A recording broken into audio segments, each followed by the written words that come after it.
সবাইকে স্বাগতম। আজকে রাজনৈতিক আপডেট জানাবো বিএনপির শীর্ষ নেতাদের বক্তব্য। 15ই আগস্ট সকালে রাজধানীর নয়াপল্টনে বিএনপির কেন্দ্রীয় কার্যালয়ে দলের চেয়ারপারসন বেগম খালেদা জিয়ার 81তম জন্মদিন উপলক্ষে দোয়ার অনুষ্ঠান হয়।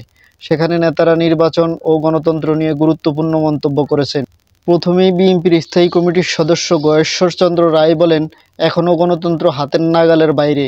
আমরা বিশ্বাস করতে চাই নির্বাচন হবে, তবে ভোট গণনার আগ পর্যন্ত শঙ্কা রয়েই যায়। তিনি অভিযোগ করেন, নির্বাচন নিয়ে ষড়যন্ত্র চলছে, তাই সবাইকে সতর্ক থাকার আহ্বান। এবং তিনি বলেন যে কারো ফাতা ফা দে, আমরা ফা দেব না। বিএনপির স্থায়ী কমিটির সদস্য নজরুল ইসলাম খান অভিযোগ করে বলেন, খালেদা জিয়ার জনপ্রিয়তার কারণে আওয়ামী লীগ তাকে মৃত্যুর দিকে দিয়েছিল। তিনি আশা করেন তারেক রহমানের হাত ধরে দেশে আবারও গণতন্ত্রের সূচনা হবে। বিএনপির স্থায়ী কমিটির আরেক সদস্য মির্জা আব্বাস বলেন, বিশেষ একটি দলের চাপে ও নেতাকর্মীদের কথা বিবেচনা করে 2008 সালে বেগম জিয়াকে নির্বাচনে অংশগ্রহণ করতে হয়েছিল।